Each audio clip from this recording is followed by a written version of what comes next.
श्रीराम समर्थ. श्रोते हो, आपण ऐकत आहात श्री गोंदवलेकर महाराज यांचे प्रवचन. भगवंताशी आपले नाते जोडावे. भगवंताचे नाव मुखातून न येण्यापेक्षा मुकेपण बरे नाही का? दृष्टी जर भगवंताची मूर्ती पाहत नसेल तर ती दृष्टी काय कामाची?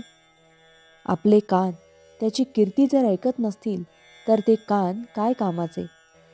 डोळ्यांनी भगवंताची मूर्ती पाहणे, मुखाने भगवंताचे नामस्मरण करणे, कानांनी त्याचेच गुणानुवाद ऐकणे हाच खरा अभ्यास आहे. भगवत चरित्र ऐकायचे कशासाठी? तर त्याप्रमाणे वागण्यासाठी. भगवत प्राप्तीसाठी एक सुलभ उपाय आहे. भगवंताशी आपले नाते जोडावे. कोणते तरी नाते लावावे. भगवंत हा माझा स्वामी आहे, मी त्याचा सेवक आहे. तो माझा माता, मी लेकरू. तो पिता, मी पुत्र. तो पती, मी पत्नी. तो पुत्र, मी आई. तो सूत्रधार, मी बाहुले. असे काहीतरी नाते लावावे. मुलगा दत्तक घेतल्यावर मग त्याच्याशी पुत्रप्रेम लावतो की नाही? लग्न होण्यापूर्वी कोण नवरा आणि कोण बायको, पण लग्न होताच ते नाते लावतो आणि सहवासाने प्रेम वाढवतो. प्रेम केल्याने प्रेम वाढते. तसे भगवंताविषयीचे प्रेम कोणचे तरी नाते लावून वाढवावे, किंबहुना तो स्वभावच व्हावा. म्हणजे भगवत प्राप्ती सुलभ होते. हनुमंताने दास्यभक्ती केली, रामाला आपल्या हृदयातच ठेवले. गुहकाचे रामावर तसेच प्रेम होते. रावणाने शत्रू म्हणून, भरताने भाऊ म्हणून, सीतामाईने पती म्हणून, बिभीषणाने मित्र म्हणून, हनुमंताने स्वामी म्हणून भगवंताला आपलासा करून घेतलाच. ज्या गावात मारुती नाही त्या गावात राहूच नाही. मारुती गावात नसेल तर निदान आपल्या घरी तरी ठेवावा. घरात देवाची उपासना करावी. घर हे मंदिराप्रमाणे असावे. परान्न म्हणजे दुसऱ्यांनी मिळवलेले अन्न. आपण घरी जे अन्न खातो ते देखील परान्नच आहे, कारण अन्नदाता परमात्माच आहे. त्याचे स्मरण ठेवून अन्न खावे.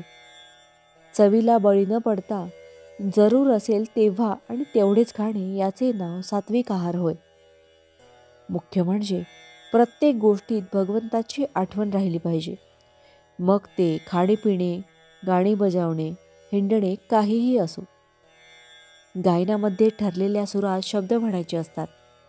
त्यामध्ये भगवंताची आठवण राहणे कठीण असते. गायन हे करमणुकीकरता असले तरी भगवंताला अशा प्रेमाने आळवावे की त्याच्या डोळ्यात पाणी यावे. राम आपल्या जरुरीपुरते कुठेही देतो, म्हणून भगवंत देईल त्यात समाधानाने राहायला शिकावे. प्रपंचात दुःख प्रसंग आले म्हणजे मग रामस्मरण होते, तसे ते सर्व काळी करावे. रामावर श्रद्धा पूर्ण असावी, म्हणजे आपली काळजी त्याला वाटते. भावार्थ, भगवंताच्या नामात राहिल्यावर त्याला आपलासा करून घ्यायला निराळे काही करण्याची जरुरी नसते.